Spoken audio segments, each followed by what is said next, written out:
মানুষ আমারে আঘাত করে, কিন্তু কিছু বলি না, অসহায় বলে। তবে এমন সময় আসবে, অদৃশ্য আমার পক্ষ নিয়ে তোকে খাবে গিলে। ধোঁকাবাজি করবা আমার সঙ্গে, জেনে রেখো আমি তো কবি। অনুভূতির ক্ষত স্থানে সান্ত্বনা দিয়ে পূর্ণ করি। মনকে প্রশ্ন করলেই বুঝবি। খারাপ ব্যবহার যতই করবি ততই মরবি।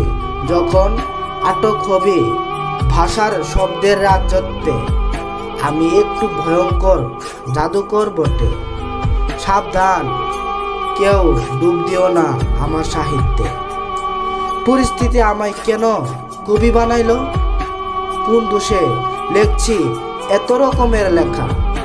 তোরা সবাই বেঈমান মানুষ, পেতে চাই না তোদের দেখা। মানুষ তো আমার অন্তরেই দুঃখের দাগ দিতেই বেশি ভালোবাসে। মানুষ হয়ে কেন মানুষেরই ক্ষতি করে? কঠিন মানসিকতা নিয়ে মনে প্রাণে হাসে।